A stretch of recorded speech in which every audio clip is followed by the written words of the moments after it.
May video na, may ano pa, may listahan pa.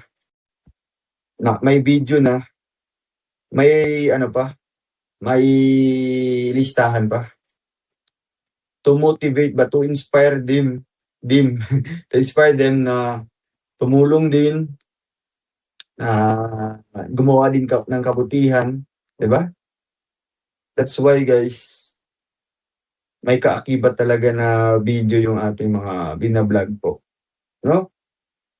Kasi hindi naman kami foundation po, hindi naman kami charity lang na ayan, tumutulong kami tapos hindi nakikita ng mga sponsors natin, 'di ba? Mahirap naman po ipaliwanag sa kanila, "Uy, nakarating po ito yung ganito, ganyan." Tapos, saan ba yung pruweba? Saan ba yung ebidensya? "Ay, wala po, hindi ko po na-videohan." Oh. Madali kasi magsabi ng gano'n. Pero yung pera pala na galing sa sponsor ay binibili mo pala ng mga ano, ng mga personal na gamit mo. Oh, 'di ba?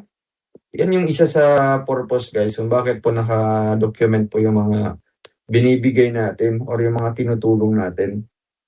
'Di ba guys? Kaya kayo po, kung magbibigay po kayo sa mga ano lang, 'di ba? For ano lang, for transparency purposes lang. As much as possible, maging transparent talaga, no? Maghingi kayo ng ano, kumbaga, video. Okay, sa atin naman po guys, may video na, may ano pa, may listahan pa. Please subscribe, Role of Malalag, Racial Morales. Thank you.